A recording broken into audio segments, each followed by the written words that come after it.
If you can't go left, you can always try right. If you can't go right, you can always try forward. But no matter what you do, we'll always create a memory because you are special.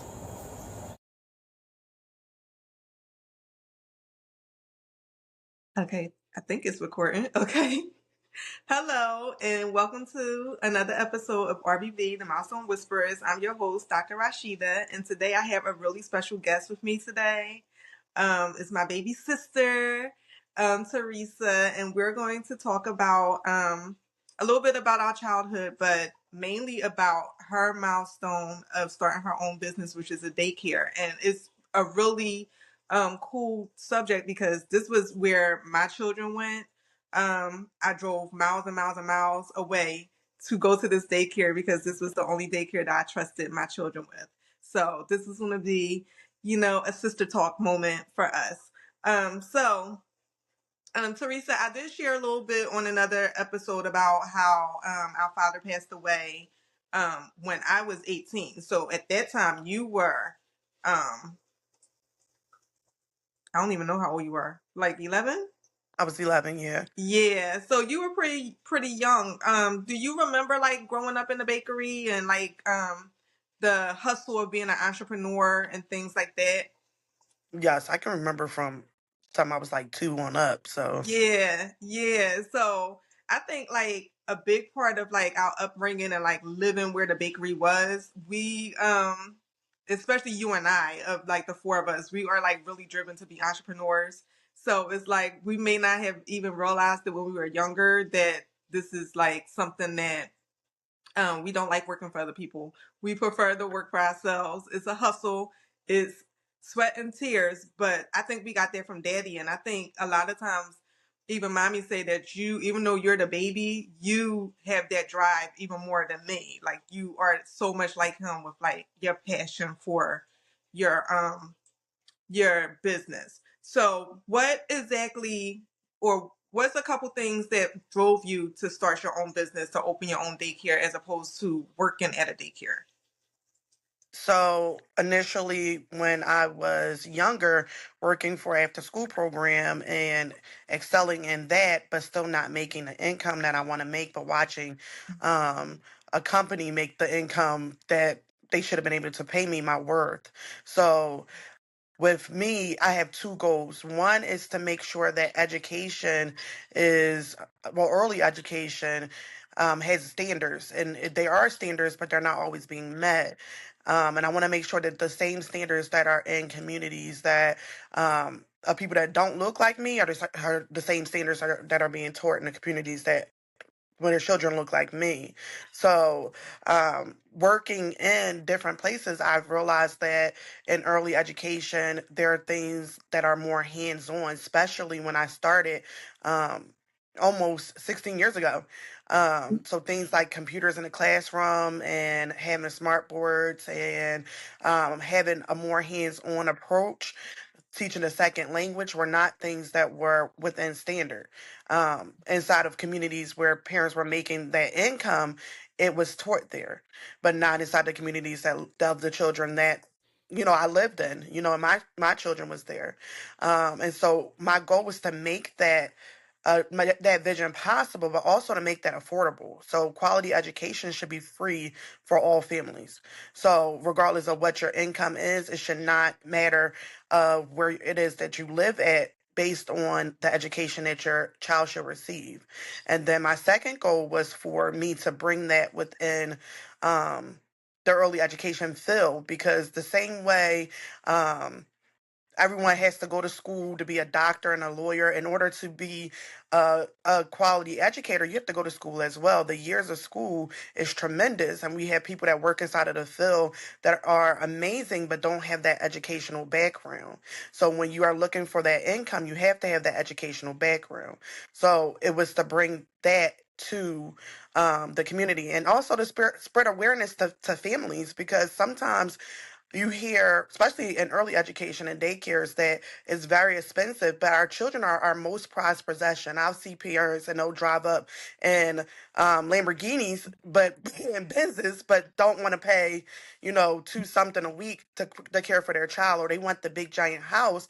And you can get whatever car you want, you can get whatever house that you want, but you can't replace that child.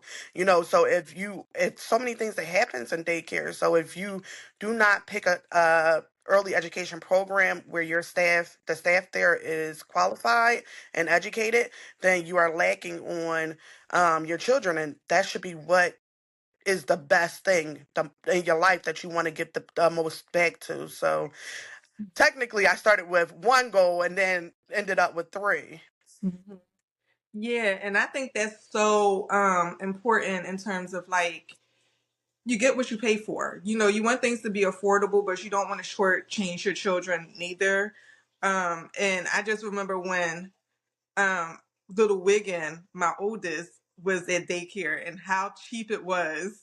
And then by the time Raylyn was born, it was more and it's more and it's more and it's more. But the quality of the program is so important. And being an early intervention myself, even though I do a lot of home care, but a lot of my caseload, I would say probably half of it is at daycares. And I go to daycares and it's scary how some of them are in terms of like teachers that's not qualified or teachers that just they just don't know how to work with children. And then some of the curriculum is just not good. Like some of them have a TV on all day and it's just like a babysitting service. Some of them don't have proper developmental toys. And it's not their fault. It's because a lot of times that the funding isn't there for them to have to get these necessary things for development to support the children. So I just love your mission. I've always loved your mission. And I'm super excited about sharing about for families to hear about like not only about your daycare in general, but like about development and how as um being a daycare owner or a daycare worker, you guys spend the majority of the time with these kids. So um, where some of those delays may be or some of those red flags may be. So I just want to get into some common questions that you have from families or common questions that you wish families would ask, because sometimes they don't. But some common questions in terms of development and how families, if they think there's something lacking or something is wrong, how they can approach that. Okay. Okay.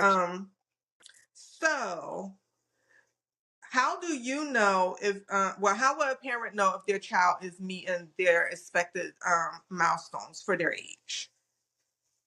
So there's actually a list of standards and it's broken down by age range. So even though those are the standards, so like when you take your child to the doctor, they try to ask you questions. So to be as most honest as possible with the resources that you have. So that's if your child is in an early education setting, there should be meetings that are had 2 to 3 times a year with that provider and the teacher that's inside of the classroom.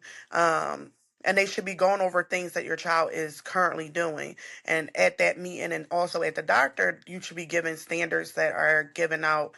And then just like basic concept, like, if you are um, talking to your child, then your child should kind of be talking back at as early as 6 months. If I'm making sounds, they should be making sounds as well. But just also keep in mind that every child moves at a different pace. So even though there is a list of standards, there's also this gray area that we find ourselves in sometimes before there's actually time for like you're a PT. So actually before it's time for a PT to come in, there's this large gray area. Even when I say for walking, your child can start walking as early as 8 months, but until you get a PT to come in, that's up between 15 and 18 months. So you can have a child that's not walking all the way up until that point while all the other kids is walking around them. But you can look and see, is my child starting to walk? Can my child hold their head up? And things such as that. You want to look at those standards what it is that you're doing, but you also want to look at what other kids are doing, so the resources are out there. You just have to, make sure that you are looking for them. I agree. That, excuse me, that gray area, especially for walking, is something that sometimes when I first get a child on my caseload, and they could be not even sitting up yet, and like walking is like the goal. They don't want their child to walk like at that moment, but like I can't wait for them to walk. I can't wait for them to walk. And I always tell families like it's a range of time for walking. Now, you don't want them to go from learning how to sit up to just standing them up and walking. There's stepping stones that we have to go through to get those. So as long as your child is reaching those what we call mini milestones, then it's not really a concern if walking comes a little bit later. Until like that 15 to 18-month mark. If you don't see signs of walking, then of course you should look into getting PT, or at least get um look at videos and get some tools to help facilitate it. But yeah, I love that you put that is, even though it's standards, is that gray area, and you just want to, see what other children are doing, because when we evaluate kids in early intervention, and a lot of the testing that like the actual centers that do testing on for development is standardized tests. So you're comparing them to their peers anyway. So it's super important to understand that it's standards, but it's also those ranges of times that you want to look at. So Yeah, can I also add that mhm. when you are looking for a child care program, or early education program, you really want to look to make sure that they're doing things like ages and stages, and that they are updating you with like a child profile where you can see where your child's growth is from the time that they started to each quarter. Because you want to have, in order to get those services, each child should have an IEP, which is an individual learning plan. But you also want to make sure that that center is doing that. So you don't want them to group your child with everybody. So as they're learning to do things like stacking, um, just because another child is stacking at that age don't mean that your child should be stacking, but your child should have a goal from where they're at, say in the beginning of September. So by the time we get to December, you should be able to physically see through their evaluation and through pictures, where they were at in September in a developmental small milestone, like you just mentioned, to where they're at in December. So every child should have individual goals that they're meeting. So you should be in contact with whoever is providing care. So even if you're the person that's providing care for your child, you want to keep those things documented. I think that's so important, and I love that you say pictures and videos and all these things are just like gold mines for like tracking progress. Like I always tell parents, like we're all busy, being a parent. So you don't have to keep a checklist, or you don't have to write everything down. But if you're um trying to keep track however way that is feasible for you, you start to see how things change over time. I pull up all these old pictures of my kids, and I didn't even like. Yeah, I'm a PT, but I didn't even realize that like it's so much just with pictures that you could see in development and the evolving of skills and things. So I love that y'all do that. I used to love getting pictures of the kids. Like y'all would put them on Bright Will, and I would just love it because I'm like, oh, how they hold the bottle, but at home, even though I breastfed, so they didn't really have to hold a bottle, but like certain things like that. And that's interesting that you say about making sure that the school is tracking it, because what if a parent thinks that their child needs early intervention, but the school doesn't, or their doctor doesn't? What advice would you give a parent that thinks that something is off, or something needs to be addressed, but the school isn't really saying that something needs to be addressed, or even their pediatrician isn't saying anything? What do you suggest for those families? So you can always reach out to the agencies that provide that care directly. So like if you don't have a referral, you have a voice. So you are your child's voice. You're their advocate. So we as parents have to advocate for our children. Sometimes people aren't going to see what we see because, just like you just said, our kids do things differently in different environments and whoever they're with. So you yourself could need that additional guidance. And a lot of times people think when you are receiving services, the person is going to come in and they're going to just like take over, but it's really to teach you what to do with your child. So um, when it comes to even like if your child isn't, let's go back to the stack in the blocks, you can have someone come in to help you learn how to do that, or even that one person, like the PTs and OTs and speech therapists, they all kind of leak all together. So even if your child is delayed in one area but is showing signs in that gray area, your speech therapists can come in and show you how to get that child to stack those blocks, but also build that language development. So the same way that you can say, "Hey, this is where I want my child to be," you have to set those goals with your child's goals in mind.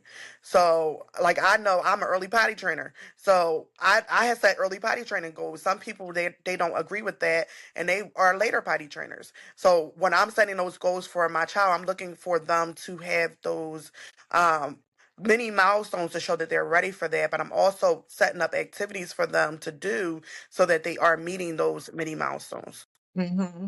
Oh my goodness. I love that you even mentioned that when a therapist is working with with the parent or even with a child care worker, which is harder to coach in child care because, y'all have a whole bunch of kids that you're working with, not just the one particular child, but that we're teaching the families how to work with their children, how to set up these opportunities for them to naturally build their skills. It's not like I'm going to go in there and like a child has a weak core and I'm going to be like, okay, exercise, sit ups, just do this. It's creating those opportunities for the child and the parent to naturally work on these skills together. And I love that you say that because it's a misconception about what early intervention is and about just um how to play with your child. Like I just love the way that your daycare um uses the concept of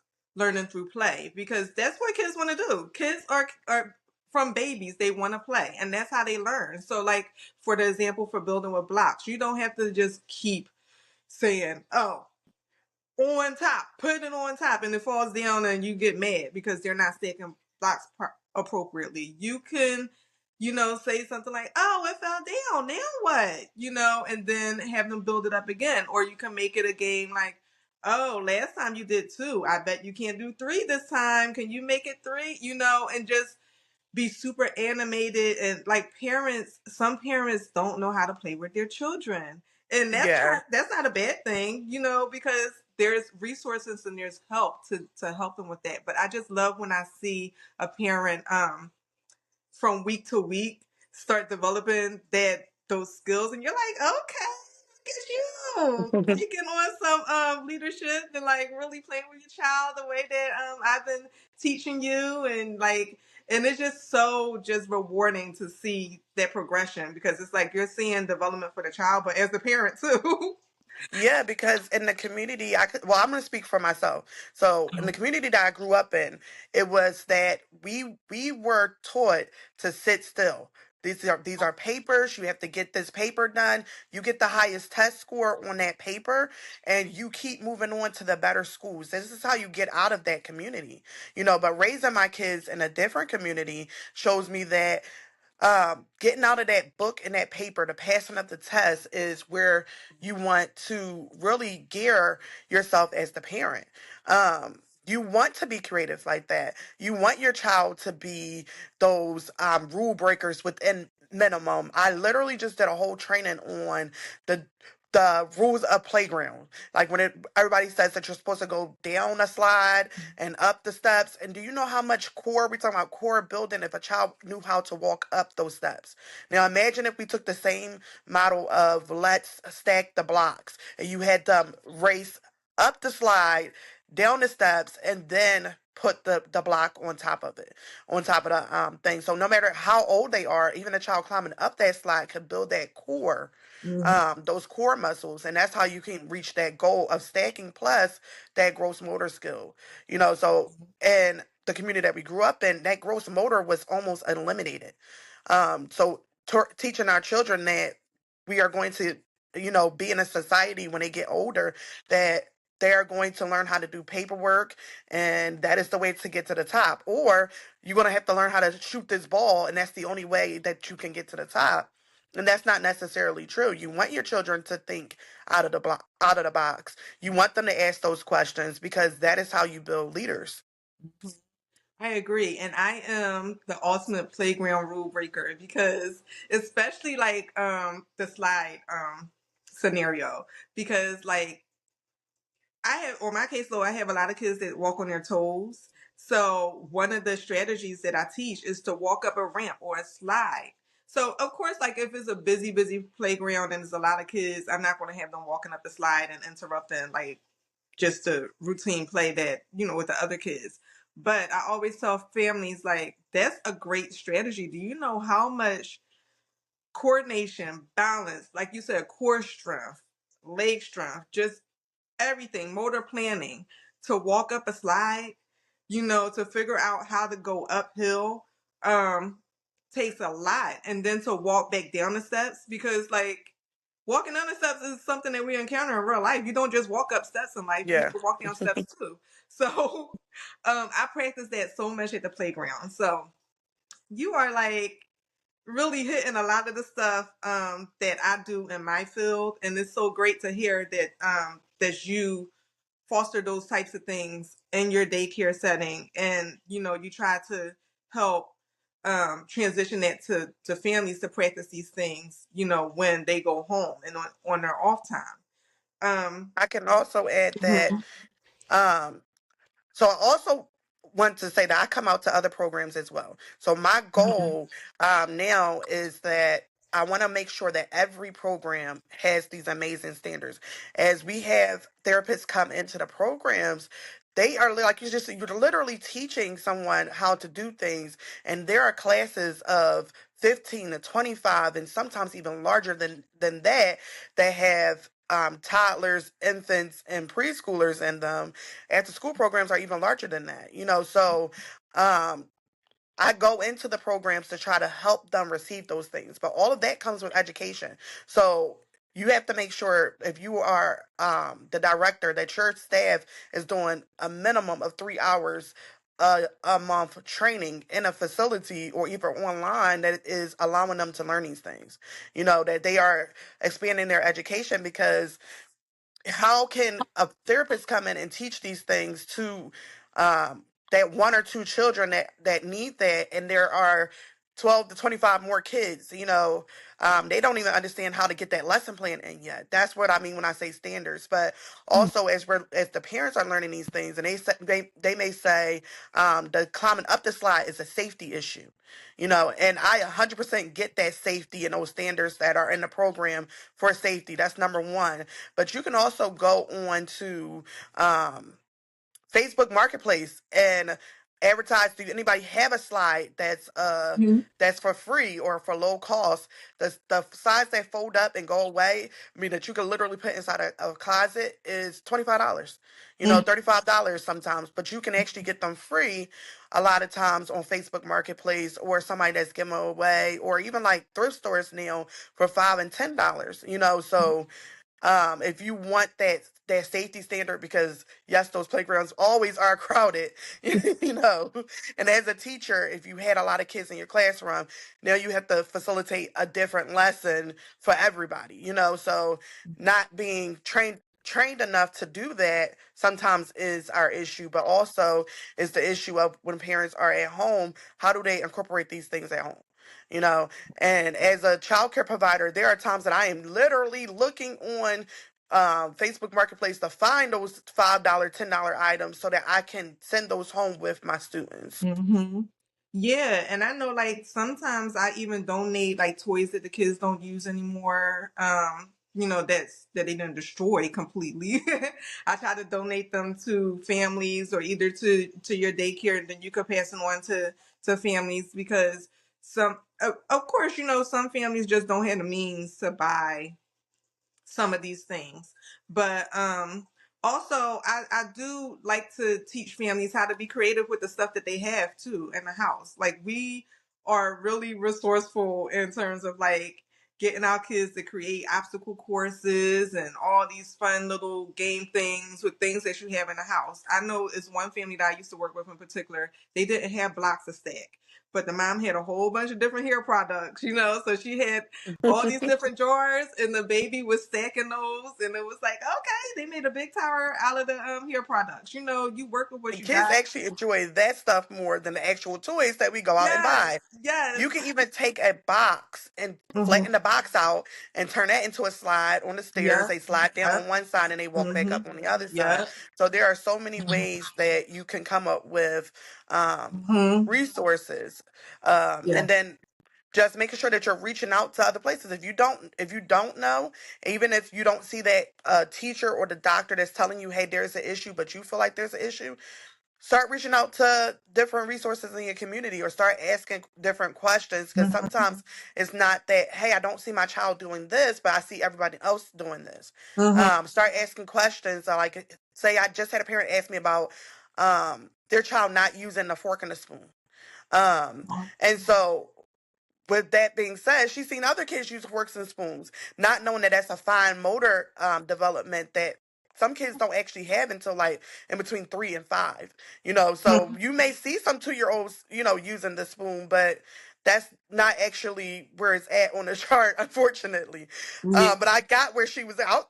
Look, I want my 2 year old to stop eating with her hands too, especially applesauce. That would be awesome, but just teaching a child different skills to do that. So we can scoop and pour. You don't know how much kids love pouring things into one container to the next container. That involves whatever cups that you already have at home and water that you already paying for. Yeah. So you could take something like goldfish, Cheerios, little cars, and a large spoon, and have them start scooping that from one area to the next. That would build that developmental skill for them.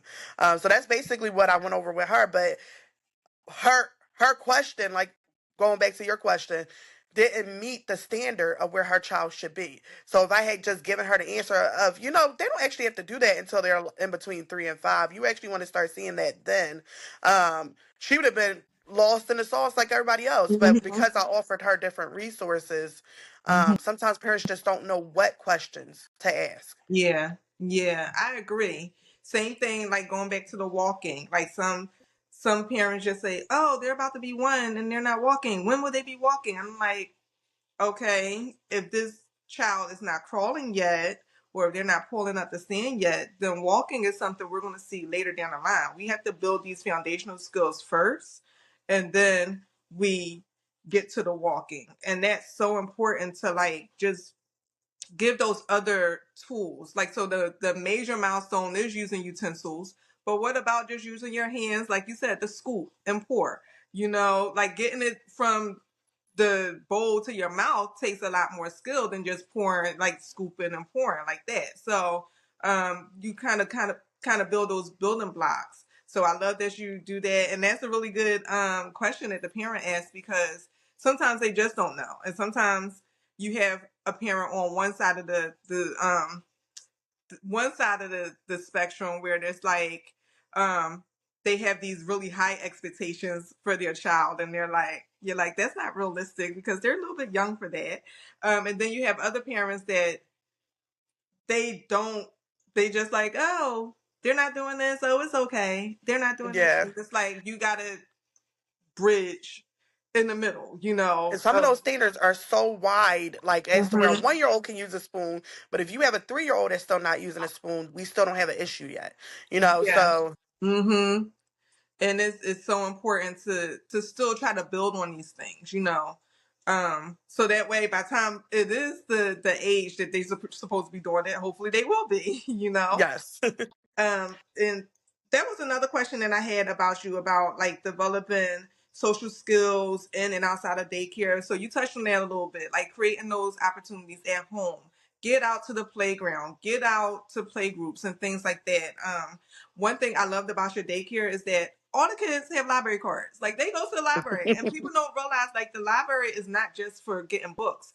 They have circle time at the library. They have all types of fun events at the library, play groups and things.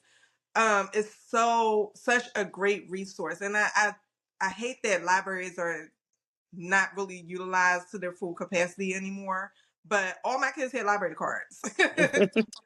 So yeah, things like that is super important. Are there any other suggestions that you have for families to like build social skills and other skills outside of daycare time? So I can say that when COVID happening, even though that was a few years ago, we seen a drop in children's social skills, and I think that's because as parents we all drop social skills as well with Mm-hmm. social distancing. So there are so many different. If you are a parent that like YouTube and you let your children watch YouTube. Now I'm one that I like YouTube, but I make the videos and I like them to watch the videos that I make versus them going on it and freely using it. But um, there are a lot of programs that are either low cost or free that offer social and emotional skills. So our children being able to understand emotion is a key thing. So like making sure that those mindful minutes are put in and that we're hearing them out with their emotions. Because sometimes as adults, we don't know how to regulate our emotions and we don't know how to um, adjust our standards for what it is that we need to be at for that certain moment. So as parents, and this was something I learned being a parent. I didn't learn this as a kid. So I learned this as being a parent, how Mm-hmm. to regulate what I'm currently feeling so that I can help my child express what they're feeling. So having those charts, I'm a big believer of having a lot of pictures up for your kids of emotions that are different colors, and then a spirit expressing what it is that they feel. There's a lot of books that's on emotion and social development, and there's a lot of free programs that are offered that just go over social and emotional skills. Mm-hmm. The one that we use in our program is called Second Step, and it has puppets with it. I don't know any kid that does not like puppets, so it acts out scenarios. But even as a parent myself or a early educator, I like to act out scenarios with my daycare children and with my own children. So I'll review books that we're reading and I'll have them say, well, what if this happened to you? Like, what would you do? And then we'll act them out together. And so it gives us another way to play because I really believe that children learn the best through things that are hands on, that they're physically being involved in. But also, giving them that aspect of before we go outside, I'm going to give you these tools to use in these different scenarios so you know what to do. And there are so many different places that you can go that are free. When your kids attended our program, we only visit the local library. Now we visit other libraries because we visit our local one, but we also realize that other libraries offer different things. Yeah. So Mm-hmm. we like to reach out to different communities. We do have transportation though, so not every parent has that. But um, another thing people don't know is that the libraries will come out to you. So if you are not able to travel, they do have libraries that will come out to you and offer those very same services. But then if you are a parent that has an EBT card, you can go to museums for Yes. like $4, Mm-hmm. so knowing those places to Backspace Touch go. is $2. Yep. Exactly. I Mm-hmm. mean, I'm at two. I'm sorry. Yeah. but yeah, so you could go to a lot of different places, and then just looking on the internet and seeing different places in your community Yeah. that and different events that are happening within your community that you're allowed those social and emotional aspects that that your children actually need. They need to know how to interact with other people, not just children but also adults. Mm-hmm. So they know what they're supposed to do, what to expect, and how to work out some of those scenarios that's going to happen because eventually they're going to go to my kids like to call it big people school and they're there by themselves. So Yeah. without practicing some of those social and emotional skills as early as possible, they won't know what to do in some of those situations when they get into that setting. Yeah, I completely agree with that. And it's so funny because yesterday Ray had cheer practice and she has it at a local church. That's the cheer team, but the church had a free screening of Inside Out, and I never saw that movie. Ray saw it before. I don't know when. She said she may have seen it with you or either. It's one of my favorite movies. Yeah. Yeah. So I'm like, where did you see this? But I was so into that movie, and it was all about emotions and regulating emotions. And I was in there like, this is a great movie. I even text our family text like, this is a great movie. Oh my goodness, because we don't. Sometimes we don't, as parents. We're dealing with our own emotions of life and just work and parenthood and all the other things that we have going on. But we forget that kids are little humans and they have feelings too.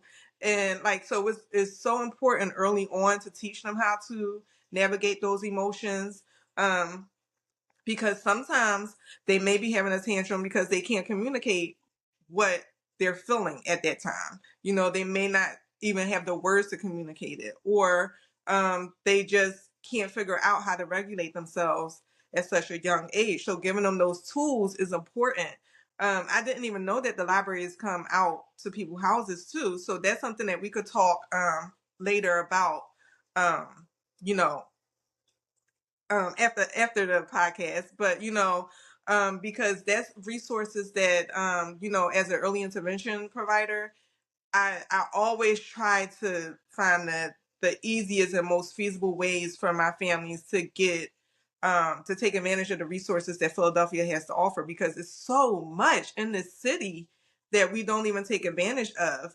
And also, the neighboring counties too. Like you said, going to different libraries that's not in our community, you learn a lot more of like how things are there, what kind of resources it is there. And it's so important to like get out and just to explore. So let's see. Another important question. This will probably be our last question because we are having such a great conversation. I think we're going to have to do a part 2. But how do you find, as a parent, how would they find a qualified therapist or specialist in their area? So in Philadelphia, we use ChildLink. It used to be 2 different programs, ChildLink and Partnership, but now it's just ChildLink. So do you have ChildLink's number? Do you ever pass that along to families, or any service coordinators that you pass on to families if they really do want to get their child evaluated? What kind of advice do you give to those families? So I always tell the parents that you can go through ChildLink, but you can also look and see what your local service is. So ChildLink, they sub their services out because it's such a large group. So every community has, like, this is the one area that community uses. So like in my community is Elwyn. So I will give my parents directly Elwyn's number. Sometimes that's the fastest way to go, because going through ChildLink, you have to wait till they call you and they do the evaluation, and then they're only going to send out somebody from Elwyn anyway. So going that route is always the best if you have a child that is like um, high on the delay area, and you have a referral from a doctor, but sometimes you can't get seen unless you have a referral. So um, we are fortunate enough at the treehouse to have we have a free program that allows for another person to come out and to assist in between. So right now there is a high number of people that would like services for their children. Mhm. Unfortunately, there are not enough services to offer everyone if everyone wants them, unfortunately. But so what we do is that we put the middle person, um, that's their one job, but not every program has that. So we're able to have that through having fully pre-K, but um and they're such a wonderful program, because even if the child is not enrolled inside of fully pre-K, they'll come in and still help out a parent to get those services. So I will always say go directly through your doctor. I know me personally as a parent, I had to hit multiple different um, resources. I had to go through my child's doctor. I went through the school district. when I first was trying to get my son diagnosed. That's probably a whole nother podcast right there. Mhm. Trying to get my son diagnosed, and he was actually in fully pre-K. And I went through a different service, which was it NHS? And I was only able to get his services because his grandmother worked for that program.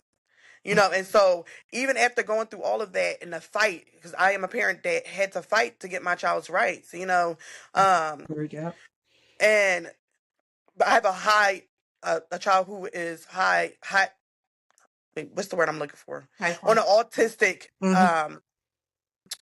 lost for words, I'm sorry. On And an he's gonna. autistic spectrum, but he's high functioning. There we go. Mhm. Um, and it was hard to get those services for him. And one of the only ways that I can go through, which I didn't know this until then, was if you had a family member who worked inside of that industry, there are other different areas that you can go to that will privately evaluate your child. And it was all for free. Mhm. So Yeah. trying to just keep a list of resources, and every time I go to like something that has like for special instruction or um autism awareness, I try to see if what resources they have that parents can reach out to them as well. Yeah, I think that's so important. So I just want to highlight your daycare because we never even mentioned the name. You just mentioned the nickname of it. But tell everyone a little bit about the name of your daycare, and whatever other information you want to give. I'll link it with the podcast, but whatever other information you want to give about your daycare. So my daycare is in Philadelphia. It's called the Little Explorers Treehouse. We call it the Treehouse for short. We're actually in the process of expanding right now. So we just got the property next door to the daycare, and we are expanding the daycare so that we can have more free slots. So my goal of my program is to um, make play the base of how children learn. So everything is very hands on. And so we have a free program. As you guys know, there's not always a lot of spots in the free program, but we do have that. We also have a scholarship program. So if you are a parent that do not qualify for subsidy, we do offer that as well. And then for my teachers, we use a program called Teach, and it actually pays for your education, because if you are not educated in the field that you are working in, then you are not able to be able to come and actually teach the students the way that they are going to need. So not only do we have stuff for the families, we also have stuff for the teachers as well. So making sure that movement is within the learning environment is our key structure. We want to make sure we have a I'm sorry, getting lost for words again. We are based, like, my educational foundation is on literacy and mathematics skills. And then for our teachers, we actually have a program where we want to see our teachers continue to grow. So I know when I first entered into the work field, one of my key moments is that I'll come in and I'll see someone who's been inside the baby or toddler classroom for 20 years. If you worked in this field and you're there for more than 2 years, you want to keep seeing yourself increase. So everybody that I hire, I like to bring them in, and then now you're part of the Treehouse family. We want to see you continue to grow with the Treehouse as we grow. And so we want to see your educational skills grow, but we also want to see you grow to be part of our company, not just working for our company. So my employees, I encourage them to be entrepreneurs as well. So even though we hired them initially as being part of the staff, we want you to be part of our actual company. Yeah, I think that's great. And it's so crazy because like your assistant director, she saw all the kids grow up, but I even like before I even had Ray, so it's just crazy. And she's had kids herself. So such a great facility, a great program, and I look forward to partnering with you to help with those, I know we talked before about, helping other daycares with the tools for even things like setting up a gross motor area, setting up things like that. I am so excited about partnering with you about that, because it's just a matter of like showing them that you don't have to buy expensive stuff. You don't have to have like a huge area for gross motor, or even other developmental areas. But yeah, partner with you for that, to educate some of these daycares that just need a little bit of help with their setup to facilitate all the areas of development. And also, helping with those families that may not have the resources for different toys, giving them tips on how to use what they got, Yes, so. yeah, and trying to make sure that every program is a Star 4 program. So we're Keystone Stars 4. We also have our NAFCC accreditation. So trying Mhm. to make sure that all of those programs have those things. They don't actually know that there are resources out there. So if you do allow the state programs to come into your facility to evaluate your teachers, not only does it make your program a better program, but you are able to get these grants that are able to fund some of these things for you. Oh, good. You got a little bit glitchy, so I'm not sure what happened. but but yeah, I'm excited about everything. I do thank you for getting up early on a Sunday to do this podcast. Both our houses are quiet, but I don't know how much longer that's gonna be. So I'm gonna let you go. I'll talk to you later. I love you, and thank you for joining me for the podcast. Love you too. All right, talk to you later. Bye. All right. Bye.